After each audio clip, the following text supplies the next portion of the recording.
Bueno, muy buenas tardes para todos. Bienvenidos a la clase de lectura crítica del día de hoy. Bueno,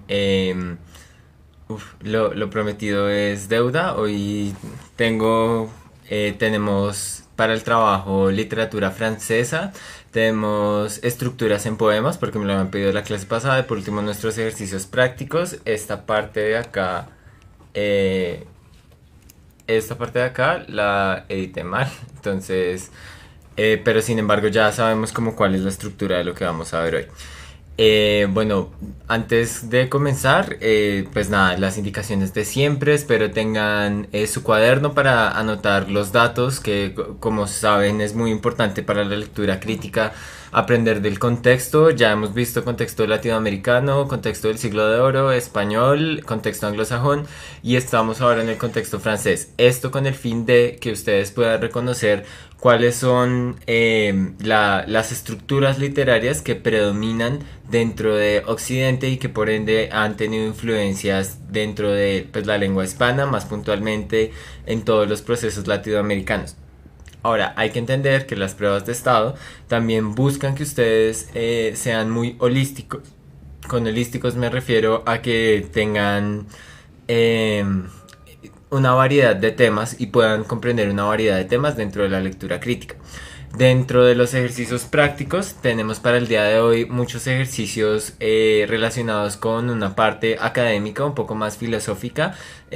Alrededor de estas semanas hemos trabajado dentro de lectura crítica cuestiones un poco más literarias. Hoy me quise centrar un poco más en lo académico, ya que también es de suma importancia que ustedes desarrollen un lenguaje académico y se sepan enfrentar a este tipo de textos que van a ser los más comunes dentro de su vida académica. ¿Listo? Entonces, empezamos con la literatura francesa.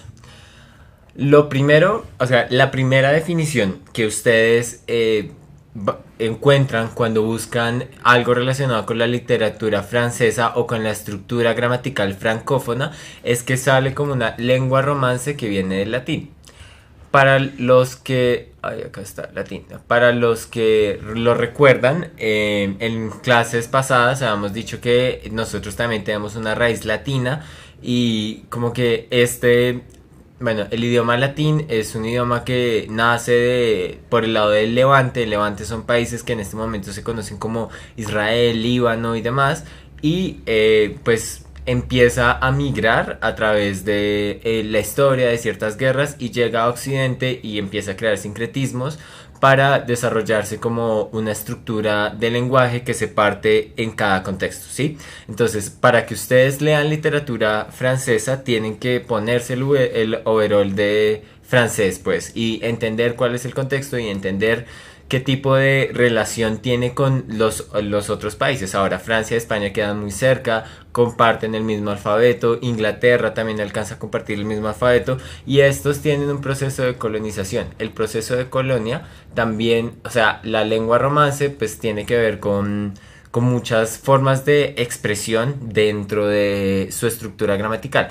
Ahora, como viene del latín, esta misma raíz latina también hace que se comparta dentro de muchas lenguajes, como es el español, como es parte del inglés, el portugués, el italiano.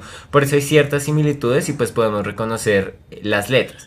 Ahora, la literatura francesa, como la literatura inglesa, como la literatura del siglo de oro, parte de un lugar histórico determinante que también es la Edad Media. Sin duda, Francia era el sincretismo de toda la Edad Media. Al sincretismo me refiero a que es un país que queda. Vamos a hacer un acto de fe con mis mapas. Esto va a ser Italia. Y acá está Inglaterra. Inglaterra. Bueno, acá está Irlanda. Entonces, esto es África. Acá está Grecia y bueno, Turquía y demás. Entonces, ¿qué pasa en esta parte? El Imperio Romano tenía toda esta parte. Uy, esperen un segundito. El Imperio Romano tenía toda esta parte. Las tribus bárbaras estaban hacia el norte y ahora Francia tiene influencia de esta parte que es romana e influencia de esta parte que es bárbara. Entonces acá se produce un feudalismo de parcelas, de reyes, de monarquía, de una monarquía sólida, se empieza a consolidar la monarquía absolutista, que pues es un proceso de burgués, adinerado de familias ricas que controlan como todo el país, y estas familias ricas también tienen el control de las parcelas, el control de los campesinos cuando producen deben darles parte de su producción, sea monetaria o sea en especie, o sea en víveres, para la estructuración del rey. Ahora, esta Edad Media es totalmente determinante y se produce de distintas formas en cada parte del globo. Pero que es algo que es sumamente importante para la literatura francesa, es que empiezan a haber trovadores y juglares. ¿Qué son estos? Los juglares eran personas que empezaban, o sea, no sé si alguno de ustedes recuerda como los bufones de la Edad Media, que tienen como gorritos de colores y que hacían reír al rey, pues eso precisamente eran los juglares. Los juglares eran personas que empezaban a decir versos, pequeños fragmentos de la Edad Media que comunicaba el rey o demás, que muchas veces eran graciosos, que muchas veces tenían contacto con la comunidad y eran una forma de entretenimiento que existía en la Francia de la Edad Media. Entonces, la posición de estos juglares hacía que, pues, que no se lo inventaran todos, sino que precisamente tuvieran un acceso a la lectura, a la escritura, que en ese tiempo no, pues las comunidades campesinas en su mayoría o las pequeñas ciudades, no todos sabían leer y escribir, porque pues eso era como un privilegio de educación solamente pues para la clase burguesa. Ahora, los juglares eran parte del entretenimiento y parte también de la política de control un poco y de entretenimiento que podía impulsar el reinado, pues. Entonces estos juglares empezaron a escribir pequeños librillos, y son pequeños librillos que tienen que ver con rimas, con experiencias que se vivían en esa Francia, y desde ese punto empezamos a pues empezamos a ver que la literatura francesa se empieza a crear como tal, se empieza a crear una autonomía desde la Edad Media, a decir como esto solamente está pasando en Francia.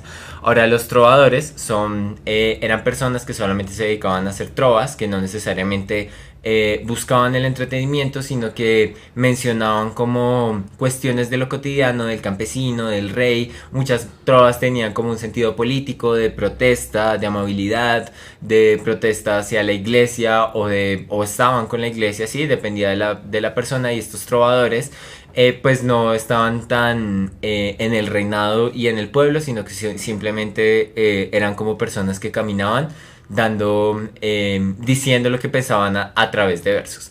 Ahora, estos trovadores pues también empiezan a escribir como cuáles eran cuál es su experiencia, cuál es la forma en la que se relacionan con el pueblo, y ese es otro pilar grande de la literatura francesa en la Edad Media. Por ahora, luego vienen los poemas caballerescos. Los poemas caballerescos tienen que ver un poco con la experiencia de los jinetes que recorrían las grandes tierras y que estaban a servicios del rey, que siempre desde ahí se empieza a ver como ese romanticismo, pues de que tenían a su amada, de que tenían que irse y demás. Entonces, estas tres pilares son los pilares más importantes de la literatura francesa en la Edad Media. Ahora, luego de esto viene algo determinante, que es la Guerra de 100 años. La Guerra de 100 años realmente dura 116 años y es una guerra ideológica y política que Francia e Inglaterra tienen por cuestiones ideológicas, en cuestión pues de la iglesia. Dura mucho tiempo, bueno, se pierden muchas vidas, y después de perder esas vidas también hay connotaciones culturales de la Inglaterra que empiezan a quedar en Francia. Entonces ahí empiezan a crear otro tipo de enfoques. Ahora, la Pléyade tiene que ver con el Renacimiento francés. Son novelas que están más enfocadas hacia el sarcasmo, hacia ya como un libertinaje un poco más grande, y pues es sumamente importante que la Pléyade salga de la Guerra de los 100 años, porque precisamente se estructuró a través de este sincretismo bélico que todo el tiempo estuvo presente. Ahora, autores importantes de la Pléyade es Pierre Rosand y Joachim du Bleba. Bueno, Estos dos autores son autores sumamente importantes del periodo de la Pléyade, que tenían un proceso de sarcasmo y que estaban en el Renacimiento, salidos pues de la Edad Media y de esta guerra que se concentraba más que todo en cuestiones religiosas. Ahora, viene algo, luego de este periodo existe un proceso gigante que es lo que más se conoce y lo que más se ahonda como literatura francesa, cuyo nombre es el clasicismo francés.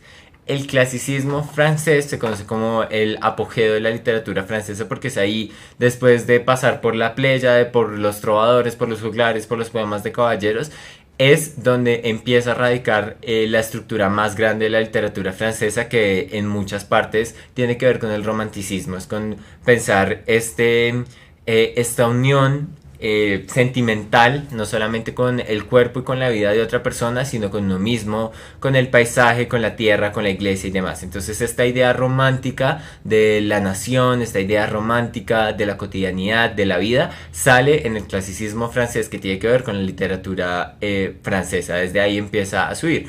Ahora vemos que la ilustración eh, francesa, para su estructura literaria, deja unos grandes pensadores que no solamente son literarios o se dedican a, bueno, eso es importante porque a la par de esto, el Francia como tal desarrolla también una escuela de ciencias sociales muy fuerte. Y la escuela de ciencias sociales tiene que ver con filosofía, tiene que ver con historia y tiene que ver con un poco de geografía, pero en realidad, bueno, con política y derecho un poco. Entonces es política, derecho e historia como el pilar más grande de este desarrollo de la ilustración francesa.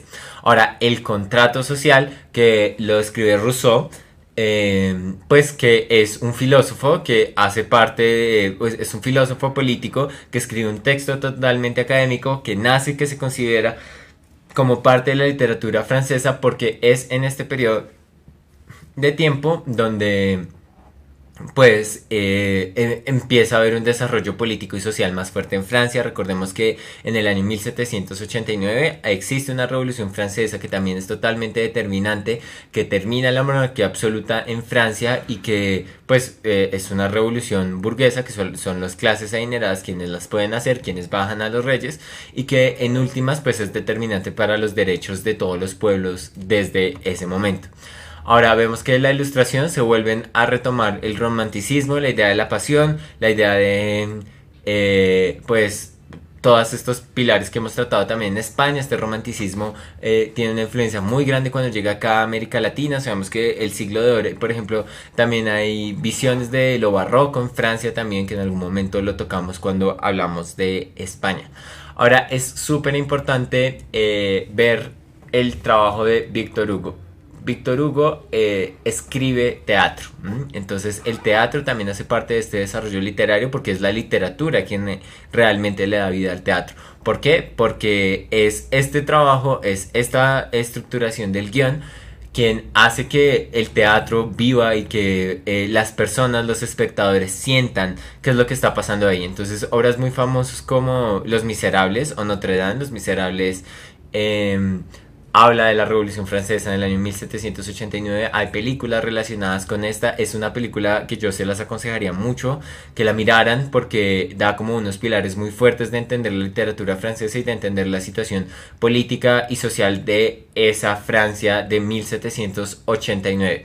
Ahora, Víctor Hugo es súper importante porque el desarrollo del teatro también hace que sea un auge literario y que las personas tengan, más allá de un modelo de entretenimiento, sea un entretenimiento que les sirve, que los construya política y socialmente dentro de la sociedad francesa. Por el último, en el siglo XX, que pues ya fue el siglo pasado, vemos que Francia aporta mucho al teatro de lo absurdo. El teatro de lo absurdo, como su nombre lo dice, es un proceso social y artístico que nace en Norteamérica y algunos países de Europa. Francia está dentro de esos países de Europa que le hacen apología literalmente a lo absurdo. Entonces, pues se pueden ver como que las personas mm, están vestidos no con ropa, sino con implementos de aseo, o bueno, son cosas así. Y muchas veces dentro del teatro del absurdo no hay como, no hay como una O sea, como una coherencia, ¿sí? O sea, realmente, o no todas las personas se ríen, o no todas las personas son afines a esto, pero para hacer este teatro de lo absurdo, pues precisamente hay un trabajo de campo, hay un trabajo de pasiones, de intereses personales que nace y que se apoya dentro de la literatura francesa y que se apoya de como todo este proceso filosófico, político, teatral que ha vivido Francia para poder o hacerle una crítica o tomar elementos de este teatro para desarrollarlos más adelante. Bueno, ¿tienen alguna duda? Listo. Si tienen alguna duda, pues me dicen, nos devolvemos, no hay problema en nada. Ahora, las personas, hubo una persona puntualmente que no recuerdo el nombre, me pidió el favor de que habláramos un poco de los poemas. Hoy traje como una estructura súper básica de los poemas, traje luego un ejemplo de un poema de un autor que me parece muy interesante. Entonces, para que los leamos, lo vamos a leer detalladamente, vamos a mirar cómo funciona la puntuación, vamos a mirar qué hacer cuando nos llegue un poema a nuestra prueba de selección múltiple y por último pues vamos a también estar muy alertas a tomar nota de todos los elementos múltiples que puedan salir dentro de estas clases. Ahora vamos a ver. Bueno, primero los poemas son obras escritas en verso, ya vamos a ver qué es un verso, que buscan expresar las emociones. Ahora, ustedes recuerdan que bueno, esto es una parte importante, emociones. Ahora, ustedes recuerdan que el poema Caballeresco.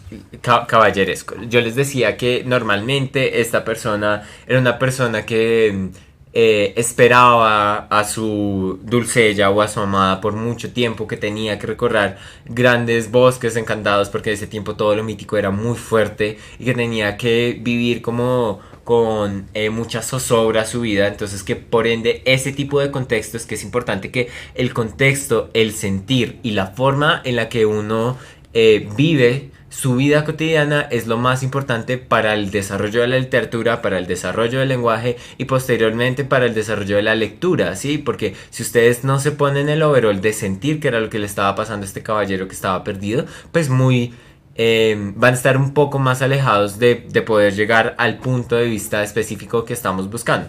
Ahora, si este caballero tenía una cantidad de cosas en la cabeza, pues es precisamente estas emociones en verso que no, pues el verso hace que sea un poco más subjetivo, ¿sí? Que los poemas, que si nosotros vamos a ser autores en este momento, todos los que estamos en línea, vamos a hacer un poema con respecto a las plantas, tenemos un mismo tema en específico, pero nuestras emociones, nuestra experiencia y todo es totalmente distinto. Entonces, al ser distinto, cada uno va a hacer una producción literaria. Entonces, estas emociones son emociones que varían. Ahora, el verso da una subjetividad y también da una contracción de facilidad, que buscan expresar las emociones o impresiones del mundo para el autor. Impresiones del mundo, pues era lo que les decía, sigamos pensando en este caballero que está recorriendo grandes hectáreas para encontrar a su amada.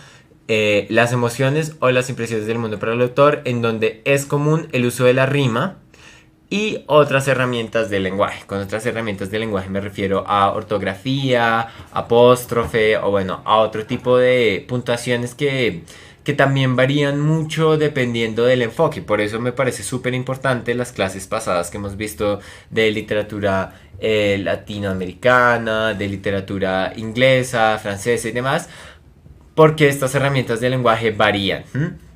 Y varían dependiendo de la cultura. La cultura no es algo con lo que uno nazca, con el código con el que uno nazca, sino que precisamente se aprende y este aprendizaje hace que varíe en todos los puntos de vista. Entonces, si ahorita nos ponemos a aprender, no sé, inglés, francés, alemán, precisamente no solamente tenemos que dedicarnos a entender cómo está estructurado este idioma, sino a partir de qué nació este idioma. Y si nosotros sabemos la historia, el contexto de qué nació este idioma, de qué nace esta palabra, de por qué hay esta contracción, pues va a ser mucho más fácil tener un desarrollo textual. Por eso es que yo hago como un sondeo histórico súper rápido, que los ubico a ustedes muy bien. Ahora vamos a ver qué es una estrofa. Sabemos que los poemas están compuestos por versos y por estrofas, ¿listo? Que es como lo más importante. Ya sabemos que estructuralmente tiene versos y estrofas, que está en las emociones, que tienen las impresiones del mundo, y estas impresiones del mundo tienen que ver mucho con la emocionalidad, con la vida desastrosa, con la vida amorosa, con la vida alegre de la persona que los escribe.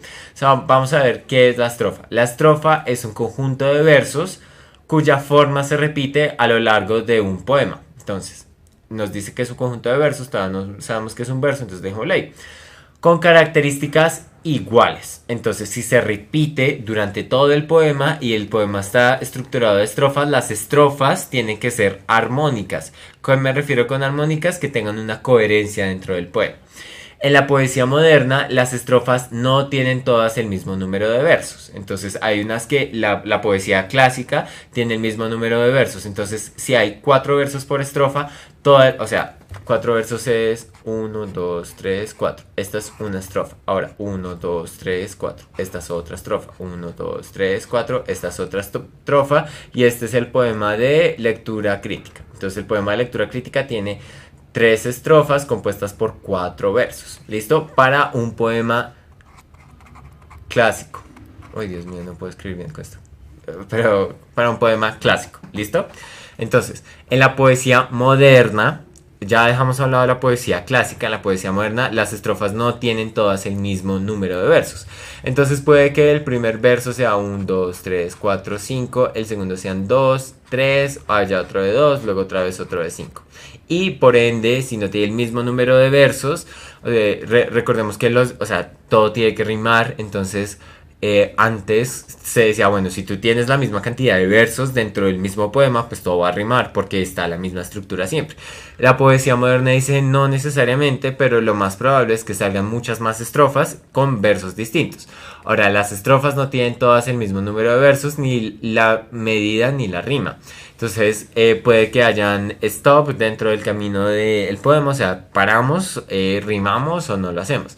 Se reconocen porque en la estructura del poema van separadas por un espacio. Lo que les estaba diciendo, estos son los espacios de separación. ¿Listo? Por último, vamos a ver qué es el verso. El verso es la menor división estructurada que encontramos en un poema. La menor división estructurada que encontramos en un poema puede ser un renglón.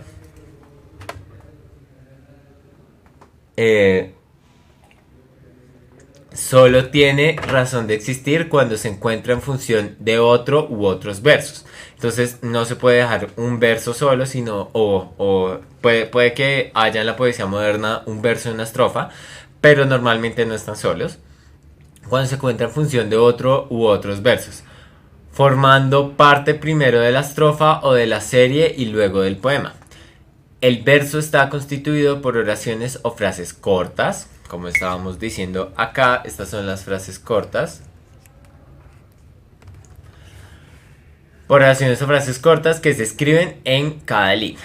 Una en cada línea. Bueno, entonces ya sabemos lo que es un verso, que es muy puntual, tiene que tener coherencia con los otros versos, puede estar solo, puede no estar solo, y básicamente es una idea que complementa la esencia del autor. ¿Todo bien hasta ahí? ¿Hay alguna duda o...? Bueno, ahora, pero en la fría noche, es un poema de Bertolt Brecht, que es un literario que me gusta mucho y que escribe como poemas de carácter crítico. Ya que estamos en lectura crítica, pues me parece perfecto. Les voy a preguntar, ¿cuántas estrofas tiene el poema? Si la pregunta les dice, bueno, ¿cuántas estrofas tiene el anterior poema? A, 4, B, 5, C, 6. Bueno, ¿cuántas estrofas creen que tiene el poema? ¿Cómo reconocen el verso dentro del poema? Mi segunda pregunta. Tercera, necesito 1, 2 o 3 o 4 personas que se animen a escribirme un verso que encuentren en este poema. Ahora, ya tenemos 3 ejercicios rápidamente que vamos a hacer, son muy breves. Yo voy a leer todo el poema y apenas termine de leer todo el poema, pues espero escuchar sus respuestas. ¿Listo? Entonces, pero en la fría noche, pero ya solo el hielo, en la fría noche agrupaba los cuerpos blanquecinos en el bosque de los alisos. Semidespiertos, escuchaban de noche no susurros de amor, sino aislados y pálidos, el aullar de los perros helados, Ella se apartó por la noche, el pelo de la frente y se esforzó por sonreír. Él miró respirando hondo, mudo, mudo hacia el deslucido cielo, y por las noches miraban al suelo cuando sobre ellos infinitos pájaros de gran tamaño en bandadas precedentes del sur se arremoleaban. Excitado, excitado bullicio, sobre ellos cayó una lluvia negra. Bertolt Brecht. Bueno, ¿cómo van? ¿Ya alguno ha respondido? Bueno, la primera pregunta dicen que han dicho 2, 3, 4, 5. 2, 3, 4, 5. ¿No hay ninguna que se repita? Sí, pues todos lo repiten. Más que todo la 5. Dicen que 5. ¿5 estrofas? Sí. Listo. Entonces vamos con 5 estrofas. ¿Qué más? No, solo han... Solo han... Listo. ¿Alguno ha reconocido un verso dentro de este poema?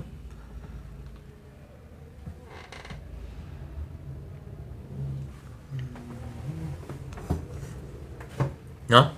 Bueno. Ya. Dice Shaira, él miró, respirando hondo, mudo, hacia el deslucido. Hacia el deslucido cierro. Listo. Valentina dice, los cuerpos blanquecinos en el bosque de alisos. Listo. ¿Alguna persona...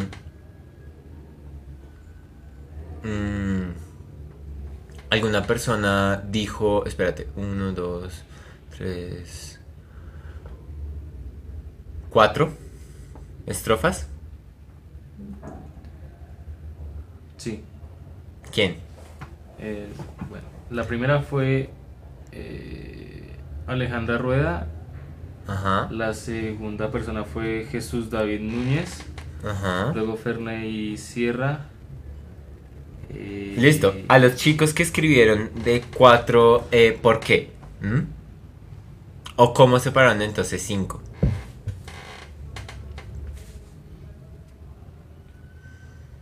Recordemos qué es lo que dice una estrofa acá. La estrofa es el conjunto de versos cuya forma se repite a lo largo de un poema, con características iguales en la poesía. En la poesía moderna, las estrofas no tienen el mismo número de versos, ni la medida ni la rima. Se reconocen porque en la estructura del poema van separados por un espacio. ¿Ustedes creen que esto es poesía moderna o poesía clásica? Bueno, Alejandra dijo, ella fue una de las que dijo que 4 estrofas y dijo que por las mayúsculas. Ok, mayúsculas. Alejandra, te pregunto, ¿tú crees que esto es una poesía moderna o una poesía clásica? Listo. La otra persona que respondió fue Jesús Núñez y es por los puntos finales. Puntos finales, ok. Pero, ¿creen que es poesía moderna o clásica? ¿Alguno escrito? Moderna, han dicho. Todos. Y Alejandra dijo que moderna. Listo. Bueno, muy bien. Si es una poesía moderna y la poesía moderna no tiene que tener como la claridad dentro de los versos. Para las personas que dijeron precisamente sí se separa por puntuación y por espacio. Entonces vamos un verso, una estrofa, 2 estrofas, 3 estrofas, que esta sería la estrofa más larga, 4 estrofas y son 5 estrofas, porque recordemos que si es una poesía moderna hay contracciones dentro o no hay como la misma cantidad de versos dentro del mismo poema. Si fuera una clásica lo tendríamos como mucho más claro. Está muy bien que ustedes se informen por la puntuación de que para dentro de dentro de un punto. Ahora le pregunté a las personas de 4 para no ser tan obvio, para ver si se la pues si tomaban la idea. Ahora hay personas de 5. Sí, varios. Bueno, las personas que escribieron 5, muy bien, los felicito a todos. Y pues ya entendemos cómo, no, infortunadamente no tengo hoy un poema clásico, pero ya sabemos cómo se estructura un poema moderno y cuál es su punto de vista. ¿Alguna duda hasta acá? Listo. Bueno, sí. Hay una pregunta y es, ¿en una poesía moderna podemos contar siempre las estrofas dependiendo de los puntos? No es tanto de los puntos, sino de los versos, pero normalmente los versos los pone la puntuación. Ahora, revisemos el verbo más grande de acá. Ella se apartó por la noche, por la noche el pelo de la frente. Este es un verso.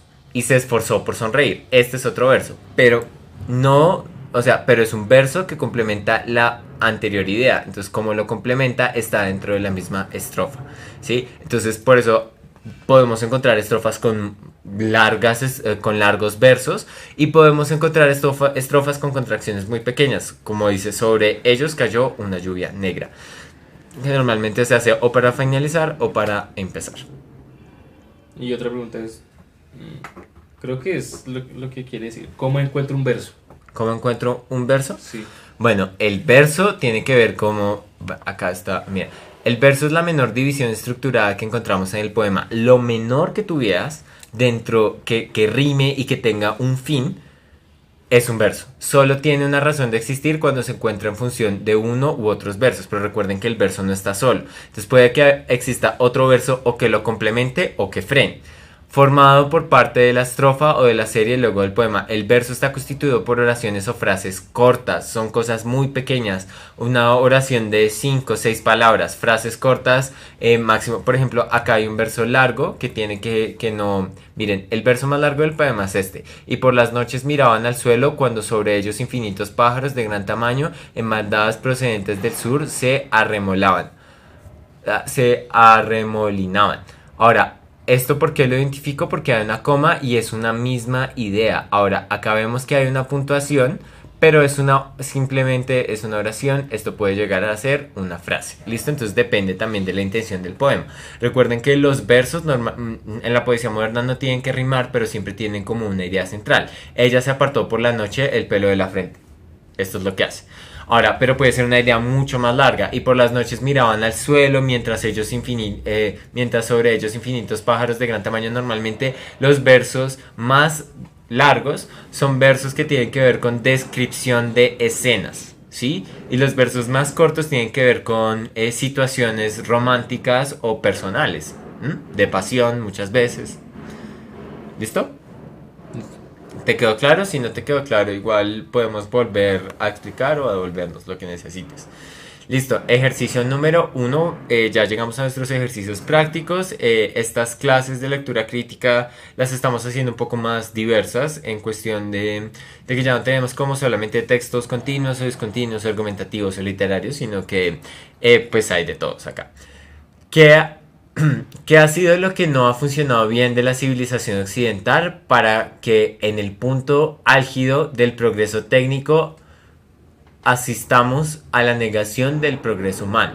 La deshumanización, la brutalidad, la recuperación de la tortura como forma normal de interrogatorio, el desarrollo destructivo de la energía nuclear, el envenenamiento de la biosfera, etc. El dilema planteado en el enunciado es...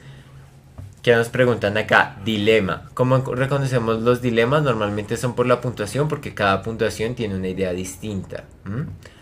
Entonces, A pesar de la alta tecnología, los valores religiosos se han perdido y con ellos se ha afectado el progreso humano. B. La civilización occidental no ha alcanzado ningún avance porque no ha sido posible alcanzar un progreso moral.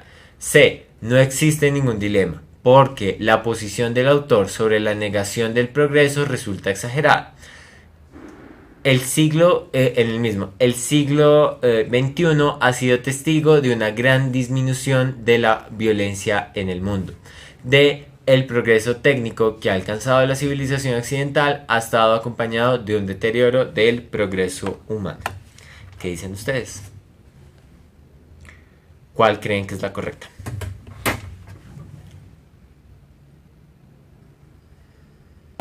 Estaría entre dos. ¿Ya respondieron? Sí, entre la B y la D. La B y la D. ¿Cuál va ganando? La D. Listo. Bueno, muy bien para todas las personas que respondieron la D. El progreso técnico ha alcanzado la civilización occidental, ha estado acompañado de un deterioro del progreso humano. Ahora, este pues precisamente es como el dilema más coherente que tiene que ver pues con el enunciado textual. ¿Listo? ¿Hay alguna duda o podemos seguir normal? Listo. Como también tenemos textos discontinuos, vamos a revisar esta caricatura de Mafalda. Recordemos, perdón, recordemos el periodo de tiempo en el cual se escribe Mafalda. Mafalda es del autor Quino, argentino, que hace estas ilustraciones en los años 70, que es un contexto de Guerra Fría, que es un contexto de dictadura, es un contexto de violencia sistemática en el Cono Sur. Y precisamente Mafalda tiene una crítica social y una crítica política hacia toda el proceso que apoya la parte conservadora y apoya también la parte más allá de conservadora, pues como este capitalismo tan agresivo que existe en el mundo. Bueno, entonces la primera imagen vemos a Mafalda caminando con uno de sus amigos, que no recuerdo el nombre, que es Manolito, que dice que a Manolito con la bestia que es, le guste la sopa, no me extraña. Lo que me revienta es que los grandes nos quieran hacer creer que si uno no la toma, no crece. Mafalda odia la sopa. Ahora, se están dando cuenta que pues que el papá está comprando como para la sopa, está saliendo del almacén. Ahora, ¿saben qué? Por fin lograron a mi hermano perdón.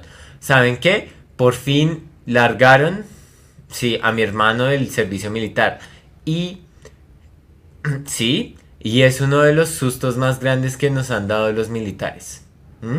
Entonces, vamos a ver las opciones de respuesta. Entonces, al observar el último recuadro de la caricatura, puede inferirse que entre los tres personajes hay. Miremos el último recuadro. Sí, y es uno de los sustos más grandes que nos han dado los militares. Porque sacaron al hermano, pues. Entonces, ahora miremos las opciones de respuesta. A. Diferencias de interpretación sobre lo que está hablando. B. Disentimiento a propósito de las ideas expresadas por cada uno. C. La intención de ahondar en el tema tratado. D. Consenso alrededor del tema sobre el que han discutido. ¿Qué creen ustedes? Vamos a volvernos a la caricatura por si la necesitan, si quieren la volvemos a leer. Igual, con las caricaturas es muy importante que ustedes, a veces es como un poco confuso porque, por ejemplo, pues Mafalda es una caricatura argentina, y al ser una caricatura argentina pues hay varias cosas de la cultura y de la estructura textual que no son tan familiares para nosotros y que se dificultan al momento de leer. Sin embargo, la caricatura tiene algo muy bueno y es el ejercicio visual. Ahora, con el ejercicio visual quiero que también articulen como las escenas que tienen, esta con esta, esta con esta, esta con esta, o esta y esta y esta, ¿sí? Y que empiecen a jugar como con lo que ven. ¿Qué dicen ustedes? Dicen que la opción A. ¿Todos? Sí, todos. Bueno, muy bien. Muy bien a todas las personas que respondieron la opción A. Pues siento que es como una opción un poco clara dentro de la estructura de la caricatura. ¿Hay alguna duda? ¿Nos devolvemos o seguimos? Listo. Entonces seguimos. Ejercicio número 3. Habitualmente se piensa que cuanto mayor es el poder, mayor es la libertad. Los historiadores que describen acontecimientos dicen que estos suceden por el deseo de una persona. César, Napoleón, Bismarck, etc. Aunque decir que en Rusia murieron 100.000 personas matándose los unos a los otros porque así lo quisieron una o dos personas es tan absurdo como decir que una montaña minada de 1.000.000 de puts se cae porque el último trabajador la golpea con la pala. Napoleón no llevó Europa a Rusia, pero los ciudadanos de Europa lo llevaron consigo, forzándole a gobernarlos. León Tolstoy es un escritor ruso muy importante. Put, que es un put, dice medida de peso rusa obsoleta equivalente a 16 kilogramos. Podemos inferir que para el autor, para Tolstoy, que es ruso, que escribe dentro de la revolución, este es el contexto que necesito que ustedes hagan todo el tiempo, el enfoque de los historiadores del siglo XIX se centra en A. Las decisiones tomadas por los grandes hombres. B. La historia social. C. La historia de las mujeres. D. La historia marxista. ¿Cuál es el enfoque? ¿Quién realmente creen ustedes que escribió esto o para quién iba escrito? Me estaría también entre dos, entre la A y la B. La A y la B. Bueno, ¿quién va ganando más? Lleva más la opción B. Listo, la historia social, las decisiones tomadas por los grandes hombres. ¿Volvemos a leer el texto o no es necesario? ¿Qué dicen? No, ya están diciendo que la B. Listo. La- Ah, bueno, pues no era la B. La respuesta correcta es la A, las decisiones tomadas por los grandes hombres. ¿Por qué? Miremos acá, habitualmente se piensa que cuanto mayor es el poder, mayor es la libertad. Los historiadores que describen los acontecimientos que dicen que estos suceden por el deseo de una persona. Entonces dicen que muchos historiadores describen los sucesos por el deseo de grandes personas como César en Roma, Napoleón en Francia, Bismarck en Alemania. Esos son los grandes hombres que pues, yo apoyo con que realmente sí debe ser como un proceso más detallado que tenga que ver con procesos más específicos que lean la comunidad, pero dice que realmente los grandes hombres fueron quienes en ese momento, recuerden que hay veces donde la lectura crítica los deja hablar a ustedes y ustedes tienen que aprender donde no pueden dar su opinión, sino tienen que dar la opinión del texto. En este caso era la opinión del texto que hablaba de los grandes hombres y de cómo los grandes hombres determinaban el futuro de los países. ¿Listo? ¿Todo bien? ¿Alguna duda?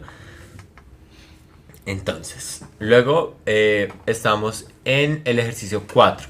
La autoridad suprema o poder legislativo no puede atribuirse la facultad de gobernar por decretos improvisados y arbitrarios. Esta, por el contrario, obligada a dispensar la justicia y a señalar los derechos de los súbditos mediante leyes fijas y promulgadas, aplicadas por jueces señalados y conocidos. Ahora, según el autor, los decretos atribuidos son: A. Una metáfora, el poder legislativo no hace decretos. B. Una obligación, dado que el poder legislativo debe dispensar justicia mediante leyes fijas. C. Una desviación de las facultades del poder legislativo. D. Una situación contraria a las facultades del poder ejecutivo. ¿Qué dicen ustedes? Nos devolvemos algo del texto, lo desmenuzamos un poco mejor. Ahora, recuerden que el eje principal de esta pregunta es el poder legislativo. No puede atribuirse a la facultad de gobernar por decretos improvisados. El poder legislativo tiene que ver con las leyes. ¿Mm? ¿Han respondido, respuesto algo? Sí, profe, van por la B. ¿Todos? No, todos no hay dos. La Bueno, mayoría va por la... sí, la mayoría va por la B y la otra sería la C. Una desviación de las facultades del poder legislativo. Listo. Bueno, entonces vamos a... ¿cuántas personas son los más pocos, no? Los que responden la C. ¿Cuántos son? No, pues eran más personas los de la... De la B. Listo. Bueno, entonces vamos a hacer detallado. Miremos de nuevo la pregunta. Según el autor, los decretos arbitrarios son una desviación de las facultades del poder legislativo. Ahora, ¿qué nos está diciendo esto? Nos están preguntando cuáles son los decretos arbitrarios y estamos hablando del poder legislativo, quien habla sobre las leyes. ¿Listo? Entonces, la autoridad suprema o poder legislativo no puede atribuirse la facultad de gobernar por decretos improvisados. Acá nos dice que no pueden improvisar los decretos, sino que debe haber un estudio a raíz o sea, no sé, un estudio social que explique cuál es la raíz de pues, estos decretos. Esta, por el contrario, obligada a dispensar la justicia y a señalar los derechos de los súbditos mediante leyes fijas y promulgadas aplicadas por jueces y señalados y conocidos. Acá nos hablan de que estos derechos tienen que estar totalmente estudiados antes y tienen que ser coherentes con la Constitución, ser coherentes con los derechos de las personas y demás. Ahora nos dice, según el autor, los derechos arbitrarios. ¿Qué son los derechos arbitrarios? Son derechos que se imponen de manera negativa muchas veces o con una opción política o social fuerte. Según el autor, los derechos arbitrarios son, ¿qué serían entonces los derechos arbitrarios si nos están diciendo que no pueden ser improvisados los derechos? Entonces, ¿qué sería? Una desviación de las facultades del poder legislativo, porque el poder legislativo solamente puede producir decretos que estén, al ser autoridad suprema, que sean conocidos y que sean coherentes con las situaciones sociales de las personas. ¿Todo claro? Listo. Ejercicio 5. Vamos a ver, el problema era que costaba dinero mantener el programa de erradicación del mosquito, pues exigía pruebas periódicas para comprobar que el mosquito no comenzaba a reproducirse de nuevo, así como campañas de fumigación si se descubría que lo hacía. No mucho dinero, no mucho dinero, pero debido a los programas de austeridad impuestos por el Fondo Monetario Internacional, el gobierno había tenido que recortar el programa de monitorización. Murieron 10.000 personas. Me encontré con madres llorando por las muertes de sus hijos. Uno puede pensar que es difícil argumentar que la pérdida de 10.000 vidas humanas está realmente justificada para asegurarse de que Citibank no tuviera pérdidas por un préstamo irresponsable que de todas maneras ni siquiera era importante en su balance final. Pero he aquí a una mujer perfectamente decente, una mujer que trabajaba en una fundación caritativa, nada menos, que pensaba que era evidente. Al fin y al cabo debían el dinero y uno ha de pagar sus deudas. Tomado de En deuda, una historia alternativa de la economía, David Graeber.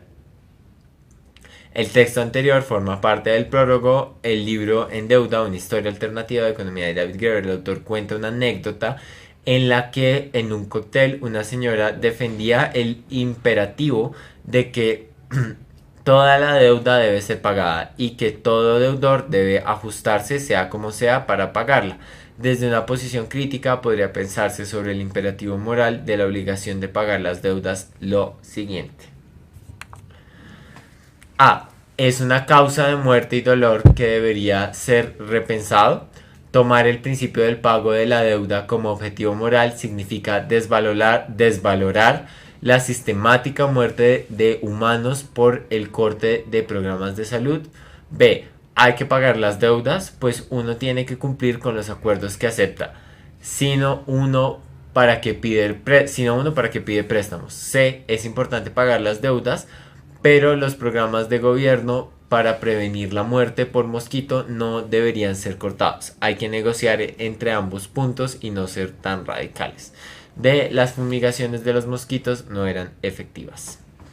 ¿Qué dicen ustedes? Nos devolvemos al texto para si necesitan leerlo de nuevo, lo leemos de nuevo. ¿Hay alguna pregunta? Pues ya están respondiendo. Sí, igual entre dos, entre la A y la C. ¿Cuál es la más grande? La C.